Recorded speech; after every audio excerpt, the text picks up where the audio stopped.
Luz do Amanhecer, por Feijão Centro Espírita Allan Kardec de Balneário Gaivota, 29 de janeiro de 2020.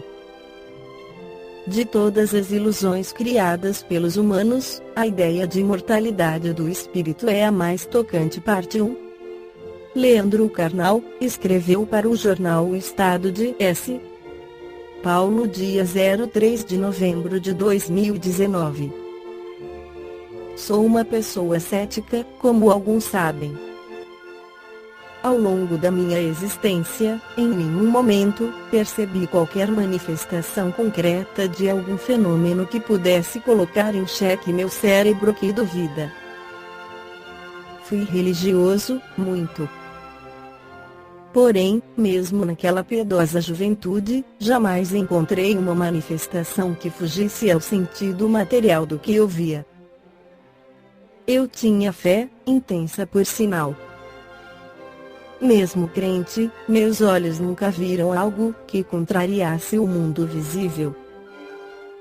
Em resumo, quando eu acreditava muito em Deus, nada ao meu redor levitava, fugia, transmutava, operava milagres, ressuscitava ou mostrava uma ação fora das estritas leis da física clássica. Eu seguia uma convicção interior e nada no mundo visível e audível ecoava místico. Ao contrário do apóstolo Tomé, nunca pedi ou exigi provas. Minhas trombetas não derrubavam as muralhas de Jericó e nunca contemplei, sequer em sonhos, escadas com anjos como ocorrido com o neto de Abraão. As doenças em mim e na família progrediam ou não de acordo com os tratamentos. Eu pedia em prece e recebia ou não dentro de uma estatística matemática previsível na teoria dos jogos. Todavia, eu acreditava e Deus não se manifestava dentro de uma dedicação interna que, claro, permitiria ao Dr. Freud classificar minhas crenças como neurose simples ou superego projetado em entidade tribal protetora. Quando cheguei ao estágio atual, deixei de pedir curas para a família ou que a morte não levasse um ente querido. E tal como ocorria ao Leandro Súplice de antes, as doenças e as mortes continuaram ocorrendo com regularidade matemática, levando bons e ruins, sem lógica visível de força superior. Supus, no velório do meu pai, que meu ateísmo fraquejaria. Do nome à formação, do afeto ao patrocínio, tudo eu devia ao homem muito parecido fisicamente comigo que ali jazia, frio e silente. Seria o momento de voltar ao mundo religioso. Nada ocorreu. Eu estava diante da morte e do fim. Refleti que isso ocorreria comigo também e senti a dor da saudade. Nenhuma oração. O Santo Graal estava vazio. 8 anos depois, a foice da indesejada chega ao solar dos carnais novamente. Foi-se minha mãe. Rasgou-se meu mundo e a angústia me abateu. Os céticos da família choravam ao lado dos religiosos. Todos estavam juntos na ausência lancinante daquela mulher extraordinária. Na noite após a cremação, fiquei lendo cartas, vendo fotos e chorando na cama materna. Estava sozinho na casa. Foi o momento em que eu desejei, ardentemente, ter uma visão dela. Reconheço que foi um momento de quase desespero. Fraquejei. Confesso. Pedi que ela surgisse, que desse um sinal que indicasse que estava tudo bem, que movesse algo, que me visitasse, ao menos, em sonhos. O perfume dela ainda era perceptível no ambiente e eu teria ficado feliz, muito feliz, com um discreto sinal. Não buscava saber se existia vida após a morte, queria saber se minha mãe continuava em algum lugar fora daquelas fotos de viagens felizes e festas saudosas. Desejei com intensidade. Nunca falei disso antes e nem sei se me orgulho. Era um momento de orfandade pura e simples. O silêncio lancinante que eu vivia sem pai e sem mãe dominava a casa que eles construíram e na qual eu fora tão feliz com meus irmãos. Passei parte da noite assim, sozinho, como jamais me senti. O óbvio estava diante de mim e se repetia no silêncio absoluto e indevassável. Não havia fantasmas, não havia Deus, não havia nada além do que eu sabia, apenas desejava estar errado. Nada. Absolutamente nada.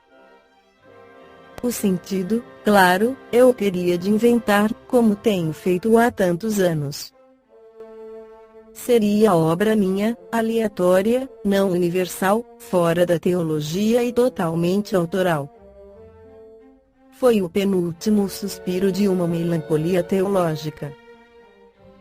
Em outra ocasião, visitando, para pesquisa, uma instituição religiosa, o encarregado anunciou que meu pai enviaria mensagem. A surpresa foi total. Não estava lá para isso. Feito silêncio, folha branca e lápis na mão do receptor, foi surgindo a mensagem. Entregaram-me o papel que, concretamente, terminaria minha dúvida por completo. Foi a última vez que uma parte minha desejou ler uma carta inédita do meu pai. Ele me escreveu, em vida, missivas semanais por mais de 2 décadas. Conheci a letra e o estilo. Sorri nervoso e li o que me entregaram. Enrubesci com raiva. Era um relato genérico chamando-me de meu filhinho, algo que ele jamais disse, tomado de erros de português. Fui irônico diante da falcatrua e comentei que o desencarne parecia produzir um declínio forte no domínio gramatical, uma das glórias do Dr. Renato Karnal em vida. Amassei o texto no bolso com os menas e para não dizer e fui para casa irritado comigo mesmo. Admiro os amigos que recebem visitas de espíritos, contemplam vultos que passam nos corredores das casas e, felizes, recebem mensagens do além com fé total. Não os condeno. A melancolia do vazio e a saudade desesperadora produzem um desejo que pode dar origem a uma imensa convicção. Como julgar alguém se eu mesmo fui traído pelo desejo e pela dor? De todas as ilusões criadas pelos humanos, a ideia de imortalidade do espírito é a mais tocante e compreensível. Como pensa Nietzsche no Zaratustra, o sangue dos sacerdotes que passam é idêntico ao meu. Todos sentimos dor e solidão. Alguns são mais imaginativos do que outros para encontrar atenuantes. Boa semana para todas as almas e todos os corpos. Sob a ótica da doutrina espírita, a crônica de Leandro Carnal na Folha de São Paulo trata de 2 assuntos: primeiro, as fraudes mediúnicas e também suas dúvidas sobre a imortalidade da alma. Nesta crônica vamos examinar a fraude mediúnica. A faculdade mediúnica é inerente a todos os seres humanos, como explica Allan Kardec no Livro dos Médiuns. A existência de Deus e da alma, consequência uma da outra, constitui a base de todo o edifício do Espiritismo. Antes de aceitarmos qualquer discussão espírita, temos de assegurar-nos se o interlocutor admite essa base. Se ele responder negativamente às perguntas: crê em Deus? Crê na existência da alma? crê na sobrevivência da alma após a morte, ou se responder simplesmente não sei, desejava que fosse assim, mas não estou certo, o que geralmente equivale a uma negação delicada, disfarçada para não chocar bruscamente o que ele considera preconceitos respeitáveis, seria inútil prosseguir. Seria como querer demonstrar as propriedades da luz a um cego, que não admitisse a existência da luz. As manifestações espíritas são os efeitos das propriedades da alma. Assim, com semelhante interlocutor, se não quisermos perder tempo, só nos resta seguir outra ordem de ideias. Admitidos os princípios básicos, não apenas como probabilidade, mas como coisa averiguada, incontestável, a existência dos espíritos será uma decorrência natural. Resta saber se o espírito pode comunicar-se com o homem, permutar pensamentos com os encarnados. Mas por que não? Que é o homem, senão um espírito revestido de corpo material? Qual o motivo por que um espírito livre não poderia comunicar-se com um espírito cativo, como o homem livre se comunica com o prisioneiro? Admitida a sobrevivência da alma, seria racional negar-se a sobrevivência das suas afeições? Desde que as almas estão por toda parte, não é natural pensar que a de alguém que nos amou durante a vida venha procurar-nos desejando comunicar-se conosco, e se utilize os meios que estão ao seu dispor. Quando viva na Terra, não agia ela sobre a matéria do seu corpo. Não era ela, a alma, que dirigia os movimentos corporais? Por que, pois, não poderia ela, após a morte, servir-se de outro corpo, de acordo com o espírito nele encarnado, para manifestar o seu pensamento, como um mudo se serve de uma pessoa que fala, para fazer-se compreender? Afastemos por um instante os fatos que consideramos incontestáveis.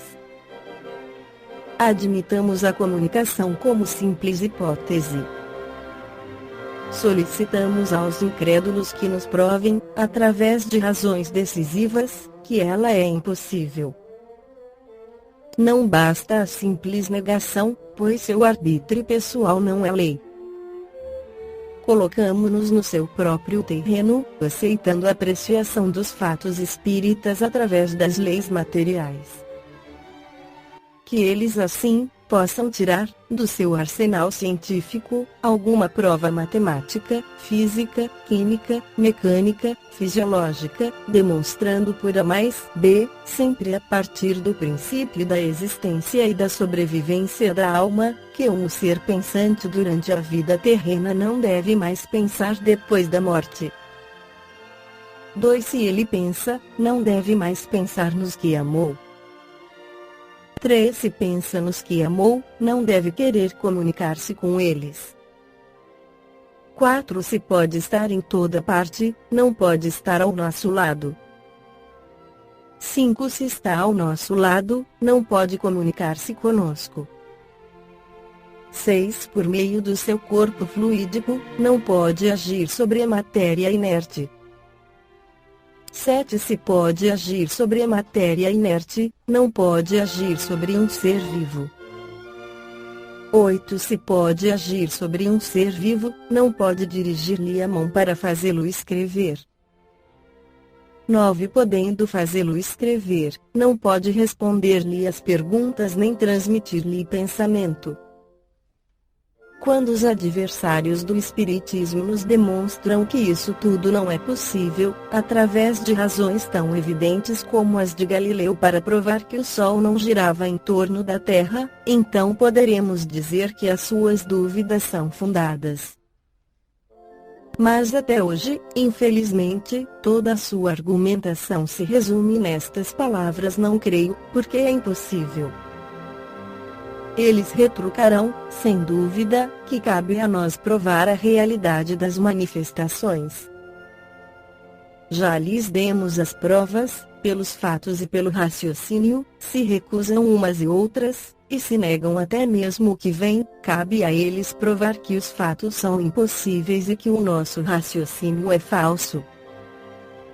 Comprovada a sobrevivência do espírito e a sua comunicação com os encarnados através de pessoas a que chamamos de médiums, que são pessoas como nós com qualidades e defeitos, como Kardec sempre acentuou, devemos considerar os espíritos como criaturas humanas desencarnadas com qualidades e defeitos e não como entes divinos. Essa posição natural evitaria que aceitássemos grande parte das suas comunicações, evitando muitos enganos. Afirma Allan Kardec no Livro dos Médiuns, a malandragem dos espíritos mistificadores ultrapassa às vezes tudo que se possa imaginar. A arte com que assestam as suas baterias e tramam os meios de persuadir seria digno de atenção, caso se limitassem a brincadeiras inocentes. Mas as mistificações podem ter consequências desagradáveis para os olhos. Atento a muitas pessoas que nos pediram conselhos, livrando-as de situações ridículas e comprometedoras. Entre os meios empregados por esses espíritos devemos colocar em primeiro lugar, como os mais frequentes, os que excitam a cupidez, como a revelação de pretensos tesouros ocultos, o anúncio de herança e de outras fontes de riqueza.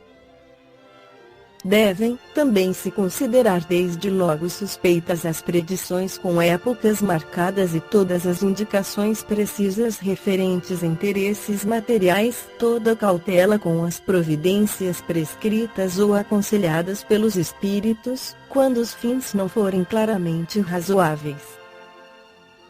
Jamais se deixar ofuscar pelos nomes usados pelos espíritos para darem validade às suas palavras, desconfiar das teorias e sistemas científicos ousados, enfim, desconfiar de tudo o que se afaste do objetivo moral das manifestações. Poderíamos escrever um volume dos mais curiosos com as histórias de todas as mistificações que têm chegado ao nosso conhecimento. Esta foi a crônica do amanhecer de 29 de janeiro de 2020. Por Feijão Centro Espírita Allan Kardec de Balneário Gaivota. Que a paz esteja com todos.